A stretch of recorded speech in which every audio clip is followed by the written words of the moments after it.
నమస్తే. Welcome to Suman TV. నేను మీ సాయి.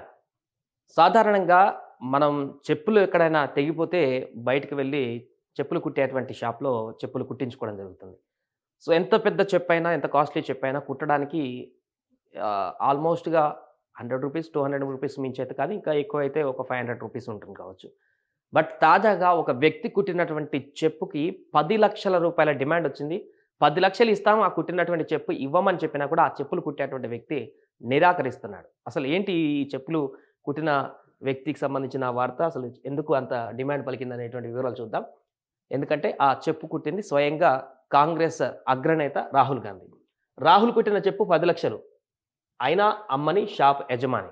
ఇదెప్పుడు జరిగిందంటే గతంలో ఒక కేసు విషయంలో ఉత్తరప్రదేశ్‌కు రాహుల్ గాంధీ వెళ్ళినప్పుడు కాంగ్రెస్ అగ్రనేత, ప్రతిపక్ష నాయకుడు రాహుల్ గాంధీ కుట్టిన చెప్పుకు 10,00,000 ప్రతిపాదన వచ్చినప్పటికీ ఓ చెప్పులు కుట్టే వ్యక్తి దాన్ని అమ్మనని చెప్పాడు. అమిత్ షాపై అభ్యంతరకర వ్యాఖ్యల కేసులో విషయమై ఎంపీ, ఎమ్మెల్యే కోర్టులో హాజరయ్యేందుకు జూలై 26న ఉత్తరప్రదేశ్‌లోని సుల్తాన్‌పూర్ వెళ్లిన రాహుల్ గాంధీ అక్కడ ఓ చెప్పులు కుట్టే షాప్ వద్ద కాసేపు ఆగి దాని యజమానితో ముచ్చటించారు.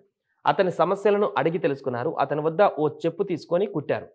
ఆ మరుసటి రోజు నుంచి తనకు చాలామంది కూడా ఫోన్‌లు చేస్తూ రాహుల్ గాంధీ కుట్టినటువంటి చెప్పును అమ్మమని అడిగారని, ఓ వ్యక్తి ఏకంగా 10,00,000కు కొంటానని చెప్పాడని షాపు నిర్వహిస్తున్నటువంటి వ్యక్తి తెలియజేశాడు. అయినా కూడా తాను ఆ ప్రతిపాదనను ఒప్పుకోలేదని చెప్పాడు. రాహుల్ మాట్లాడి వెళ్ళిన తర్వాత చాలామంది ప్రభుత్వాధికారులు షాప్ వద్దకు వచ్చి తన సమస్యలను అడిగి తెలుసుకొని వెళ్లారని తెలిపారు. రాహుల్ తన షాప్‌లో కూర్చొని చెప్పు కుట్టిన తర్వాత ఆయన తన భాగస్వామి అయ్యారని చెప్పాడు.